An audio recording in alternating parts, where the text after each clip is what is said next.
And he was obsessed with winning the lottery.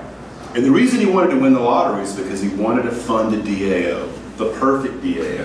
That was his goal in life. And so he was very devout, and every day he said, God, oh God, please let me win the lottery. Please let me win the lottery.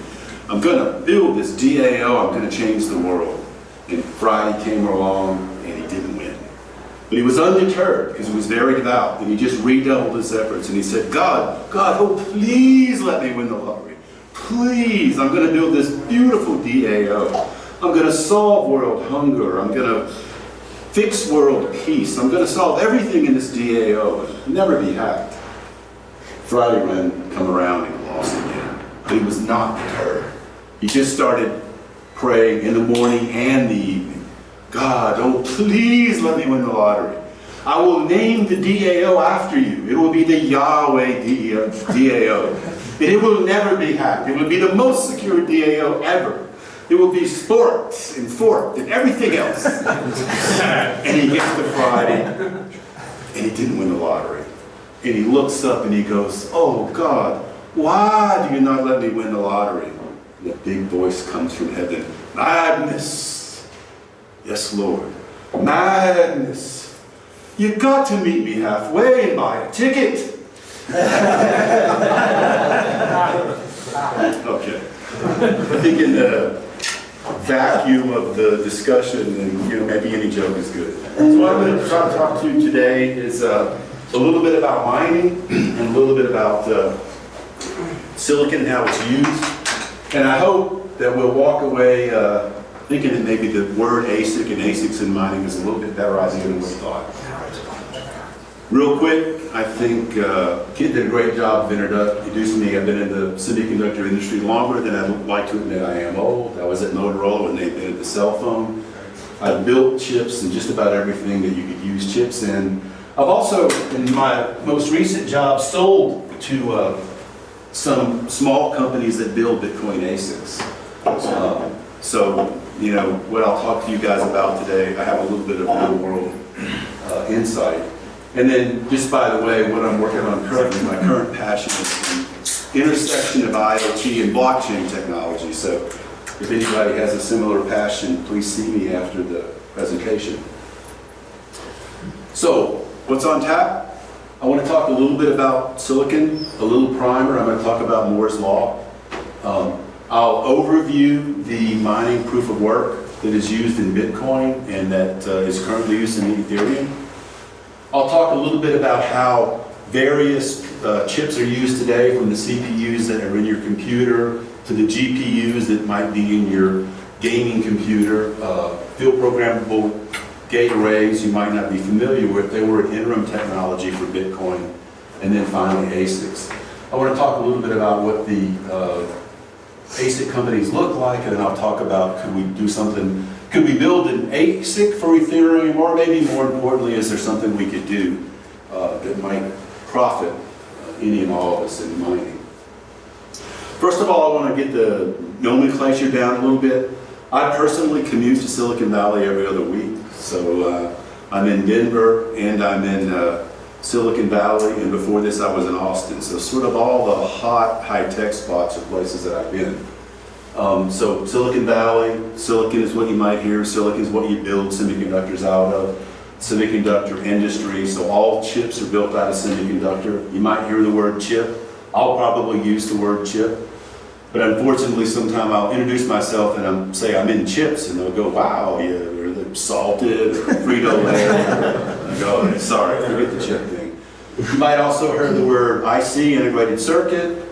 ASIC, we talked about. ASIC technically stands for application-specific IC.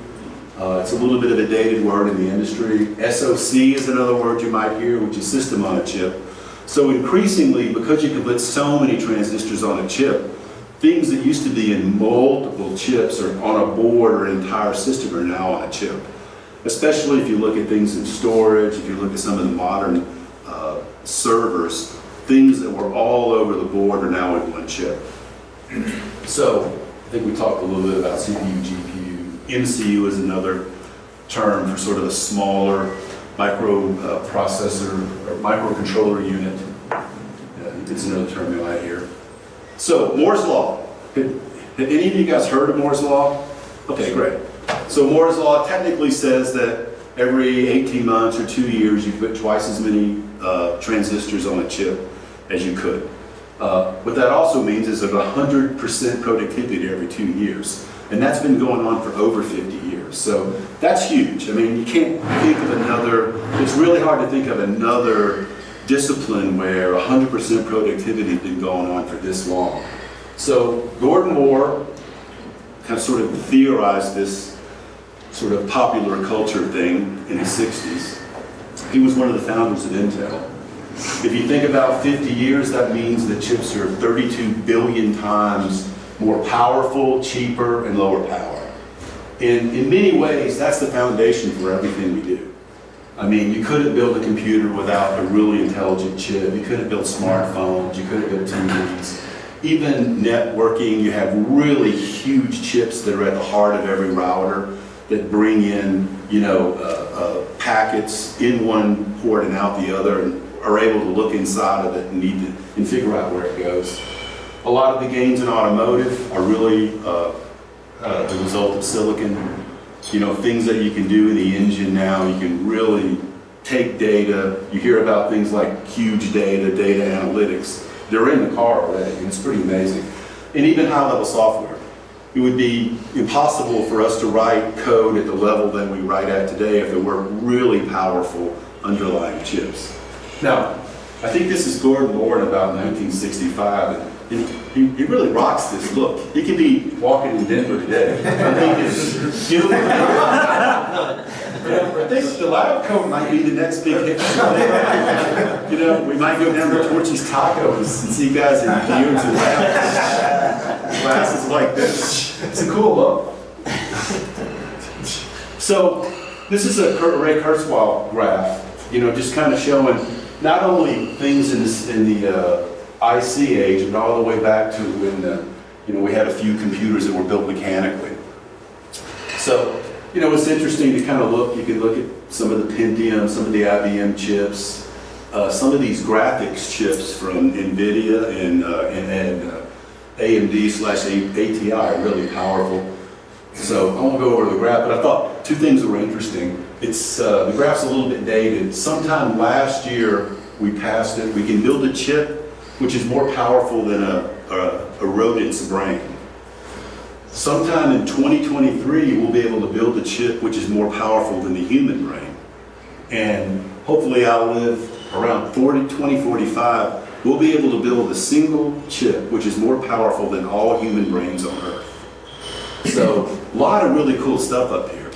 A lot of this deep learning and artificial intelligence, you're really going to need this kind of power, but it could open some pretty cool new things. And definitely this part of the curve, from almost nothing, really opened up most of the things that we think of and that we appreciate today. 2045 is when Skynet happens?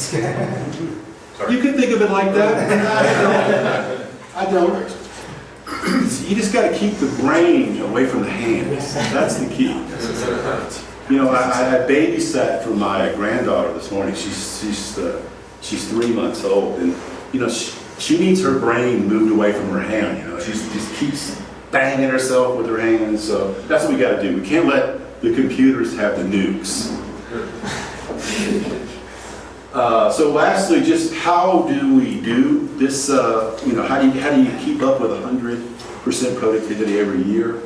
And basically, you shrink. So you shrink the feature size. So you're able to put more transistors on a wafer each time. Today, we're at main-ish stream is about 16 nanometer, and we're just beginning to work on 7 nanometers. So that means a transistor is 7 nanometers wide. So you can appreciate that a human hair is about 90,000 nanometers. A light wave is 400 nanometers. UV light is closer to 10. This is important because the way you make semiconductors is you shine light through a mask onto the wafer, and you take off the part that has light, or vice versa, depending on how it is. So you have to really be aware of the wavelength of light. You have to do a lot of correction for diffusions and things like that. And the amount of technology here is just staggering. DNA molecule's diameter is about 2.5 nanometers, so we're really small now. And to do that, today, to build a new wafer fab, it's about $10 billion, which is a lot of money. You could build a lot of really good NFL stadiums. Maybe we could even name ours Mile High Field instead of, I don't know, whatever we'll name it. And tens of billions of dollars of R&D. And I think we use now the entire periodic table, or maybe the entire periodic table except one element. So the amount of science involved in semiconductors is mind-blowing. And even to build a single chip, it now could take $50 million, maybe 100 to build a chip, because you have, to build something that's competitive with somebody else. If you can put this much stuff on a chip, if you don't do it, your competitor will. So even things that you think to yourself or your marketing department says, well, these two things don't belong together, well, you got to make them belong together or else you'll be out of business. So the tools are staggeringly expensive. The amount of IP or little pieces, I mean, the IP business is big, and then, the amount of engineering to design that much, to verify, that's one of the big things. Go ahead. I just had a quick question for what you're describing for these types of semiconductors. Are these what underlie like quantum computing? They don't yet. Okay. So quantum computing is still kind of a new idea. It would be something different from a transistor. So there's probably a regime that's not silicon that will take over. When I started in 1981, silicon was almost over and a new regime was going to take over. We keep delaying it. But yeah, that part of the curve that we showed where the computer is more powerful than the human brain, it's going to involve something different from this. Something smaller than silicon, something smaller than DNA, or quantum, where you can have multiple states. And IBM's starting to debut quantum, so it seemed a long way off, and it doesn't seem that long off to me now. What do you think about the 3D architecture? Instead of building out or building smaller in a horizontal direction, of actually stacking chips to work? So I'm going to show some of that later. Okay. Well, we'll hold off and we'll talk about it. Okay, cool. Really good. What business are you in? Application security. Nice. Most people don't know the 3D stuff. So I got a couple pictures, I'll show that. So now I want to switch over and talk about mining. We've sort of done the info commercial. So let's talk about proof of work. I'll try to keep this simple if I can. So basically what proof of work is there's a miner that has a candidate block they want to add to the blockchain, and they've got to win that right. And the way to win that right is they come up with a random nonce, sort of a very large random number. They run some kind of hashing function that we're going to talk about, and they get another really big number. And if that really big number is below some difficulty threshold, which means lots of zeros in the beginning, then they win and they're able to put that block on. Now, they're going to change nonce 1, nonce 2, nonce n. The reality is n is going to be a number on the order of 100,000 trillion. And so that's proof of work. Obviously, the faster you can do this, the more likely you're going to win the right to add that block. And typically in most cryptocurrencies, the right to add that block will have with it associated some money, a reward of newly minted coins or transaction fees or both. I will talk a lot about why there's a proof of work. It's part of the consensus process. It helps control the block time. So if you make this more and more difficult, then it'll take longer and longer to find that. Do you make it more difficult by reducing the output? You just make it more difficult by adding more zeros. So, you have a needle in a haystack, then you make the haystack the size of Denver, then you make the haystack the size of the atoms in the universe, and I mean, these numbers, all of these numbers, probably any of the Bitcoin addresses, even at 256 bits, are probably larger than there are atoms in the universe by many, many, many times. So that's how, if the blocks come too quickly, then you put another 0 on here and they space back out. Make sense? So that controls the block time. It also makes sure that there's only going to be about 1 or 2 people that are ready to put a block together at once.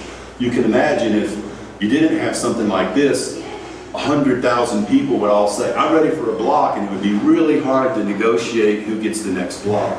This kind of makes it spaced out in time, a lot of time for Bitcoin, less time for Ethereum, and this is one of the things that worry about. It creates a little more chaos if, you know, everybody's at the teacher's desk at the same time. It also means there's an element of chance, so everyone could theoretically participate. Obviously, if you're a miner that has 100,000 square feet in Shanghai, your chances are higher than if you have a CPU in your basement, but theoretically everyone has a chance. And that, you know, allows some amount of democracy or less to game the system. It also means that the miners have to expend money, so they have a real interest. They have to spend electricity, they have to buy. And then theoretically, there's a whole bunch of things. And as you guys well know, in the blockchain world, there's a lot of people that have interesting game theory. And it's fun to talk about game theory, and I'm not really sure how germane it is to the real world. So let's talk about hash functions, because that's all about mining. Obviously, if you can do this hash function with a small chip thousands of times faster than anyone else, you're going to make more money. The hash function that Bitcoin uses is SHA-256, and then Ethereum has, I'll call it ETHhash, or they also call it the dagger Hashimoto. And we'll talk about that. So what is hashing at the high level? Hashing, it's a one-way function. So what that means is you can't go back. I can take something any size and I hash it to something that's 256. And you have absolutely no way of having any idea, looking at that hash, what it came from. And in fact, if you were to send me, you know, the novel War and Peace, and we hashed it to a 256-bit number, if you changed one letter from a small a to a capital A, the number would be completely and utterly different. You would not have any idea those two were related. So that's the cryptography, and a lot of the, you know, cryptography behind what we do in all the cryptocurrencies is related to things like hashing and also things like encryption. They're roughly, you know, kind of related. So again, any size data becomes 256. So it doesn't really matter what the block looks like. It's always going to hash to a 256-bit number. And interestingly, it involves operations at the bit level. Basically, if you guys understand any kind of Boolean logic, exclusive ORs, ANDs, a modulo addition, which means you throw away any carry, and also shifts. So if you were to look at this, that's what these are. These are modulo adds, these are exclusive ORs, these are shifts. This kind of explains at a higher level how you create, how you hash. And it turns out these operations are what chips are good at. In fact, that's the base of every chip. You know, if I was to write RTL, write code, basically at the bottom line there would be gates that do ands, ors, shifts, that's the whole thing. So you take these really low-level things and build these really high-level CPUs, but unfortunately when you run the high-level code, it doesn't really take advantage of grabbing those low-level things, if that makes sense. If we looked at the Ethereum hash, dagger Hashimoto, I think Hashimoto had some idea, and I think Vitalik added that dagger because this is a directed acyclic graph, which I don't know why people have to put fancy words behind simple concepts, but there's a whole lot of people that's like, every time you understand it, we're going to change some words. Oh, did we call those, you know, lines before? Well, now they're edges. So basically what that does is it moves unpredictably through memory. So what they're trying to do is, you know, what they wanted to do is try to build something that maybe a CPU was good at, or possibly a GPU, but maybe an ASIC wasn't as good at. Because The Bitcoin thing, ASICs are like money when it comes to doing that. It's really easy to build a Bitcoin ASIC. This will be harder. So again, it jumps, don't try to get a lot. You fill your about a gigabytes worth of memory, and then as you do the hash, you're moving unpredictably through memory. So you're grabbing different memory places, and that's harder for an ASIC to do. Hard to do anything weird. And then as you go through here, you're hashing the data, you're mixing it together. So you're going to end up with something that's a fixed width as you go through it. I think you go through it about 256 times. Then you do some exclusive ORs and multiplication by prime, a few things like that. So that's what's there today. It's interesting to me, I'm not a hardcore coder, I haven't spent a lot of time, but when I look at what I think the code is in there for doing Ethereum miner, it doesn't seem to be very optimized. It doesn't seem like people have spent anywhere near the amount of time trying to do mining better than has been done in Bitcoin. So probably that's intuitive because, only 6 months ago Ether was only worth $1 or less, so there wasn't as much money in mining, and we've always had the promise that proof of stake was going to obsolete proof of work in a short amount of time. But now that Ether is at 10 or even 20, there's probably $10 million a year in mining. And just like Kent says, I think there's a good chance that proof of stake is likely to get delayed by a couple of years. So there might be 10 or $20 million here. You wouldn't get all of it, but someone that put their mind to it might get a couple of million out of it. And I think that's kind of interesting, and it would probably be good for the industry to build better mining software. So I'm going to talk a little bit about how chips are used. So CPUs, you know what those are. They're in a computer. Most people know what a graphics card is. There's something called Programmable Logic, which is in the middle, and there's the ASIC that we talked about. So the CPU is going to be something like a Pentium. It's probably going to have a few cores on it, 4 cores, 8 cores, whatever. Sometimes in cell phones they put 8 cores in cell phones because 8's a very lucky number in Chinese culture. It means prosperity. So they've raced to get to 8 cores, even though probably only 2 of them are doing anything at a time because it's good. And then the guys that do the cores, a company called ARM, a British company, they actually built a big and a small core. So that way you could get your extra 4 cores without spending a lot of time and money and get to that lucky 8. There's caches, there's system memory. So there's a whole lot of interesting things as you're running a program and you realize, oh my God, this program's doing something that's not in cache or not in the first one cache. I can get to system memory more quickly. A lot of effort is put into that. It doesn't help either of the 2 minings at all. So a whole bunch of the magic that's put in CPUs and even GPUs to make memory more efficient goes completely unused. In fact, it might even be counterproductive. So again, you're running general purpose computing, you run things at a high level, so that means you're not really taking advantage of the low level stuff like you should. You're running a higher level abstraction. If you're smart enough to write the software, you might be able to run in 2 or 3 of the cores, especially Bitcoin. So if you're clever and you've multi-threaded the software, which isn't very easy to do, you might be able to build a better mining mousetrap. If you go to the GPUs, so this isn't a graphics card, your latest graphics processor from NVIDIA or AMD, after they swallowed up ATI, probably has over 1,000 cores. Now they're really specialized cores made to do graphics, but they're also pretty good at Bitcoin, and they might even be okay at Ethereum. So, you have really high bandwidth memory. That might help you a little bit in Bitcoin.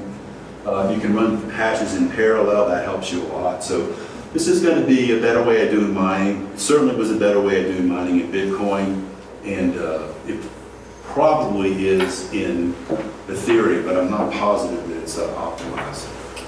One of the things I've done in a previous life is I've sold and they've even designed the controllers that control the memory. So I have a lot of insight into how memory works. And in some cases, I know what you'd like to do at the low level. It's not clear to me whether, you know, how you make that work from the high level. You're not really designed to do that. 3D. So the latest the latest generation of chips from NVIDIA and AMD have what you call 3D. So they actually take the chip, the graphics chip, and they hook it to 4 different stacks of memories. And then these stacks of memories have a bunch of different memory chips in there. So this memory is a lot higher bandwidth, like amazingly more. It's also 1,024 bits wide instead of 32 bits. And that's one of the things you can do because you stack them. They're stacked together like this. They actually bore holes through the silicon and create what they call TSVs, vias that connect all the way down the stack. So it's an enormous amount of technology. It still probably pales in comparison to what you need to build a fab, but it does allow you, like you said, to build up, kind of like apartments in Denver. You know, you can build up instead of out. But I don't think any of that's been taken advantage of in Ethereum. I don't even think they are aware of the fact that the width of the memory is now 1024, so the page size is a lot bigger. So some of the specs and some of the code looks like it's stuck in time. But this is cool stuff. You know, it's definitely going to work in fact, this whole thing right here is actually another silicon chip, a much cheaper version. They call it an interposer, and then it'll connect everything together. So this technology is being used in graphics. It is and it will continue, I think, to be used in cell phones. So some things that are super high volume, where you can afford to spend billions of dollars or at least hundreds of millions of dollars in tooling costs or, you know, NRE or sunk costs, you'll start to see that, and it'll allow you to build, you know, your watch. There's no telling what it could be in the future. It could be a computer and a cell phone and, you know, who knows what. It will really allow another level of miniaturization if we want that. Now, field programmable gate array is another thing that you probably don't know a lot about. If you heard of the companies Altera, which was bought by Intel recently, and Xilinx, they build these things. Now what they do is they have 3 different components. They have logic blocks, they have interconnect, and they have IOs. So what you can do there is you can take those low-level operations, those exclusive ORs, those ANDs, and you could actually program them into the chip. And now the chip will actually do hashing at a really low level and allow it to be much, much more faster and much lower power. So you can program the Boolean operations directly in there. It's a lot more efficient than either a CPU or a GPU. Once it's programmed, that's all it can do. It's not going to be like your computer. It'll only be able to do one thing and that's it. But you can reprogram it.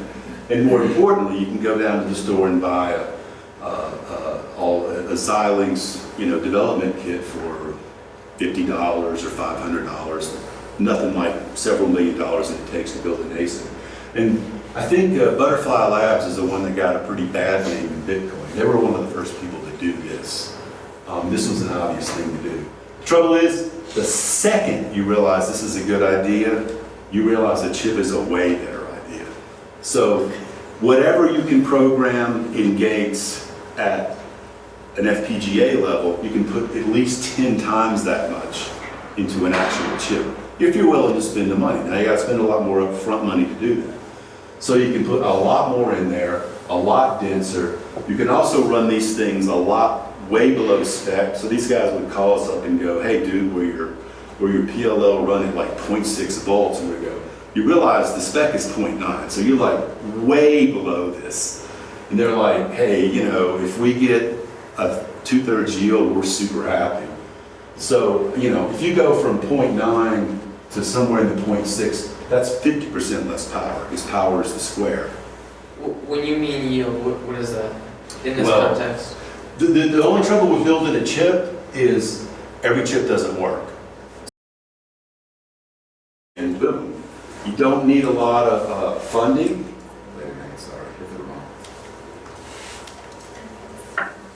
You don't need a whole lot of funding because, again, you don't need a lot of engineers. And then IPs are extra things you need to add to the chip. So in my case, you have to be able to clock that chip at a gig or 2 gigs. And the company I'm with right now sells the clock. So we would sell that piece. They would put that piece on the chip and they would give me $50,000 or something. So I get the feeling that by IP you don't mean like intellectual property. What is IP? Yeah, that's one of those super confusing. It does mean intellectual property, but what it really means, for some reason, it goes way back in time. It means you're building a chip. You don't want to build everything on the chip, obviously, right? You want to have your engineers build only the things that they're good at. You know that this hashing thing does need a clock. You know, it won't run unless there's a clock that's telling it hash, hash, hash, hash, hash. And the clock you need to get from a third party. And I'm the third party. Now, we call it intellectual property because you want to have certain IP rights to be able to use it, to be able to manufacture it. So it's one of those horrible, terrible words that's haunted my industry. You know, and it's like, oh my God, so instantly we have to have a much longer legal contract because we have to have all these IP rights sorted out, even though really I'm just selling you a piece of the chip, you know. It's just like, you want to go, if you're a Tesla, you need to buy tires from somebody. You do need to have some kind of right to use that tire. There's some intellectual property or contractual rights that have to come along, but you don't call it IP. So it just means, the trouble is on a lot of these chips you put together, you've got to buy so much stuff from so many third parties. You might spend $10 million on all that stuff. Here, as it turns out, you don't need hardly anything. You need like one piece of IP, you need a standard cell library from TSC, and you're done. Now, the one thing you do have to do is you have to build it on the bleeding edge. And the trouble is, if you don't, your competitor will. So these guys are like, they were using 16 nanometer technology 2 years ago. And they were going to the fabs and saying, you know what? And the fabs are saying, we're not ready.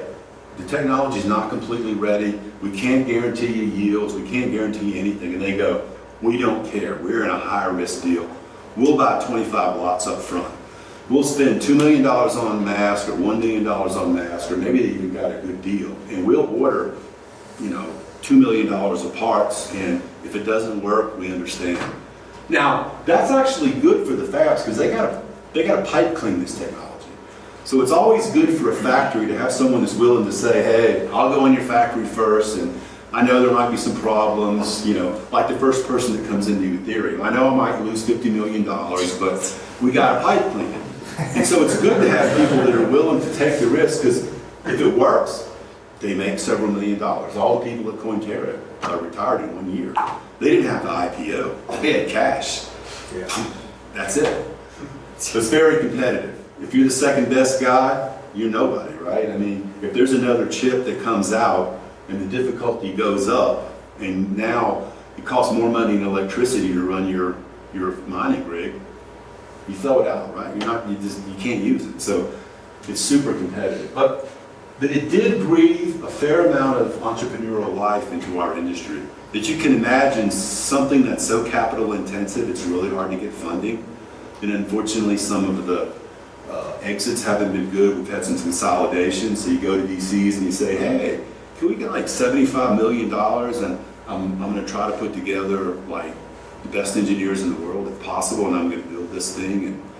And you know, if the company's successful, we'll exit for $200 million. They're like, fuck that, man. Let's invest $3 million and app this. Week from next Friday, we'll IPO and we're out of here. So, you know, these things come and go, but this was good. This really breathed some entrepreneurial life. So that's one of the things I want to leave you with from the industry is that, you know, some engineers that took a risk, made some money. The fabs got a chance to, you know, pipe clean some cutting edge technology. We saw some startups, which we hadn't seen, especially around 2008, 2009, 2010. Those were tough years even for this. So that's cool. And then, you know, if we don't have an ASIC, So I'm not a finance guy, but what I do remember from Eco 101 is that basically capitalism is going to operate at about a net of zero. So if mining produces X amount of dollars, miners are going to spend on aggregate X amount of dollars on that. It's just a matter of what they're going to spend it on. So without ASICs, the quest is just going to be, where can I get the cheapest electricity? Keep it in the wrong line. Where can I get the lowest cost hardware? Where can I get the cheapest labor? And so you're going to end up with some sweatshop mining deal in China next to a dam, or something in Iceland where electricity is free. At least here, we're spending money on brain power, entrepreneurship, we're pipe grid cleaning, some cutting edge manufacturing. And one other good thing is you got some people that are working on really good silicon encryption or hashing stuff. And some of that can be used in other places, right? So, you know, I think all you guys know that one of the things about crypto is it really spurred a resurgence in cryptographic research. Because it was sort of kind of a dead field, right? It was not the kind of thing if you were a professor and said, I'm in cryptography, they're like, well, let me get away from you. And now it's like, holy cow, you're like a rock star. And so that's good because we're really going to need that everywhere, right? We're going to, if we do the Internet of Things and we have technology that's really close to home, that threatens your personal security, we're going to need, you know, cryptographic stuff that goes in a chip that was like mind-blowing, can only be put on a big computer 5 years ago. Now it's got to go into your toaster or, you know, some sensor or your Fitbit, right? So that's good. So I think there's a lot of good things that happen there. I'm about to wind this down. This is the last one. So if anybody's interested in, you know, trying to make money at Ethereum, I think it's about a $10 million a year in mining. I'm not positive about that because I don't really understand exactly the gas and the fees and the uncles and everything, but it seems like about $10 million. Doesn't look to me like there's nearly the people that have been spending time in it, like I said, maybe because Ether's rise is recent, maybe because proof of stake is planned. I think GPUs could have a big advantage. They do have very high bandwidth memory. The trouble with the algorithm that Vitalik and the guys came up with is it really doesn't favor high bandwidth memory, it favors high latency. So, not to get you too bored, but the difference between latency and bandwidth, latency is like, I want a piece of data from this address, okay, here it comes. And unfortunately, latency hasn't increased in memory in probably 15 years. What bandwidth means is, I need a graphics stream starting now, and it keeps on coming out. And so it's really high bandwidth. So as long as you know where you want to go next, you can have data coming out of the pipe at a super enormous rate. And that's what you care about in graphics. In graphics, you really don't care about latency, right? When you turn when you turn the TV or you go to another channel, if it takes another 10 milliseconds to start, you don't care. But if it's not high bandwidth enough, then you're going to get all that pixely stuff that you get on your TV set. So it's not clear that'll help a lot. But it does look like to me there's probably more that can be done there. It doesn't look like people have put up a lot of investment in that. Can an ASIC be built? Yes. I promise you. No matter what you can think of, I can get a team together that can build an ASIC. That's what we do for a living. Can it be done cost effectively? That's always the question. You would need to build something with a really high memory footprint. You'd want to build some cool memory controllers that would do things concurrently. You'd want to look for the lowest memory latency. You might want to do the 3D thing that we talked about, which is going to add another $1.5 million onto the bill. But it could be done. Now, I think there's some low. So what are the highly touted features or benefits of Ethereum mining, the GPU mining is it's ASIC resistant? You hear that a lot. ASIC resistant with this idea that it's almost designed to be more of a democratic way of mining. It was sort of designed with the intent of not having these centralized server farms in China. But you're saying that ASICs actually can be built for Ethereum. Oh yeah. Specialized for it'll use memory hard type aspect instead of just sheer hashing power and CPU power. But you're saying the same thing could be applied to Ethereum. there's nothing you can think of that someone can't build an ASIC to build. But he didn't say it was gonna be a cost effective. Right, so what Yeah. he's saying right here is $10 million a year if you're developing ASIC and it's ASIC resistant, you're going to spend more than $10 million trying to develop an ASIC. You can be done, it's just what's the profit? There's no profit in it. Yeah, you might be able to do it better. I would say if I was gonna spend my money, I would probably do something here. But, you know, we're naive to say that, oh, it's gonna be democratic and everyone's gonna have their own little computer at home and it's gonna be good. I mean, if there's money in it, people are gonna figure out how to do it. You The know? hacker's gonna do it. Yeah, they're gonna go where electricity's cheap, they'll go to Iceland, they'll go where labor's cheap. You've seen those mining operations in the outskirts of the outskirts of the outskirts of the outskirts of Shanghai. They look like a freaking labor camp, you know? And they'll do that. I mean, we were crazy to think. I think the trouble is, 6 months ago it was $1 million a year, who cares? Now it's 10 million, but you know, like you said, if proof of stake is just over the horizon, no one's gonna know. But if proof of stake goes out 2 more years, and if Ethereum rises from 10 to 40, and it's $40 million a year, then you know, I think people will want a piece of $40 million, unless it's easier to hack a DAO. That's definitely a low-hanging fruit, you know? If you can hack it down and get 50 million, you know, why do you want to? This is hard work. And any of you programmers know that to program GPUs, it's really tricky. There's an OpenCL, which is not probably good enough. Now, if anybody wants to take a run at this, I'll help. I have really good contacts at NVIDIA and AMD, so I can get to anybody. And those guys would probably want to help. It'd be, you know, maybe they make money, but at least it's a good press value, right? We helped, you know, do mining. So currently, just one thing, currently there's $105 million per year in Ether mining rewards, not counting transaction fees. 105? million, we're at. As of today's value? Actually, it's higher, sorry, I was going at $10 per Ether, but it's $11 right now. So Yeah. it's so that's about 120. So you're using 5 Ether every 15 seconds? Yep. Okay. Right, I like some of So those. maybe that's why they keep talking about proof of stake. Maybe they're not actually planning for it, but it's almost like this big ugly, like you're gonna invest in ASIC and you're never gonna be able to use it.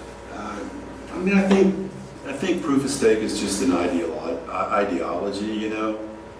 So, but, you know, obviously, real quickly, you're going to say, well, doesn't that mean the rich will control things? You know, I mean, proof of stake is one of those things that's not ideologically squeaky clean. So I'm not quite sure how the proof of stake works.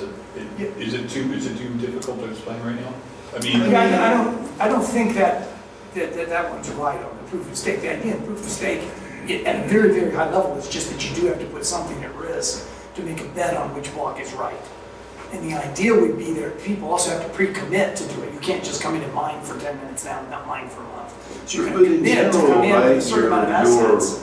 And so the idea is that you're going to be interested in finding the right block for building the blockchain. Right. But wouldn't you say, I mean, typically any proof of stake says the more you put up at stake, mathematically you have a much higher probability of being the guy that forms the block. Yeah, Well, so I- not, well, you could join a stake not pool. with Ethereum. Not with Ethereum. It's actually like there's only going to be like 1,000 proof of stake nodes, and it's going to be randomly selected which ones actually get to. And it doesn't matter whether you stake 1 Ether or 1,000? There's just not, There's a minimum. It's not, there's going to be a minimum and a maximum, and effectively you can't. So everybody has exactly the same Not exactly. probability? I mean, that's not how the other proof of Not stake. exactly the same, but there's discouragement for what you're talking about. is it something, I've thought about how you do proof of stake or proof of stake mining in a different type of coin. And let me see if I've got it matched up to what you're talking about. You put down proof of stake, and then you mine a block, and then your next block is more difficult until a certain number of blocks have gone by. Then your difficulty decreases as the number of blocks go by, making it easier for you to get the next block for you. Is that about right? No? That's not the proof one that of I- work algorithm goes out the window Yeah. And it's, I've read the paper, and I won't say I'm fully cognizant of all of it, I read it once, light read. The argument is that there's a certain kind of a thing you get with proof of work. It requires real resources, you can't game it, you've got to use electricity, you've got to use certain capital equipment and new GPUs and so on. Okay.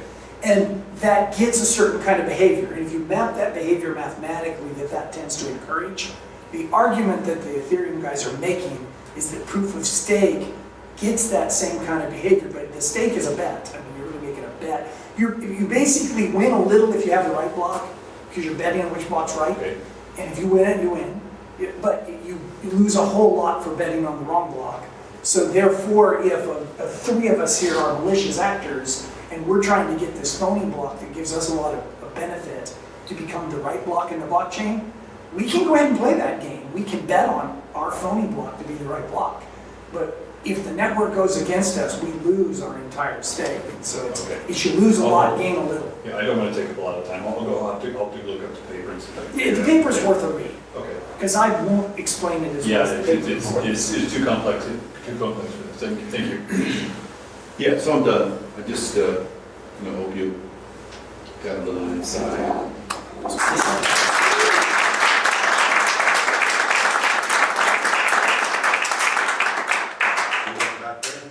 I'll go up there. Didn't Moore's Law, didn't they break Moore's Law? 295 was the best GPU.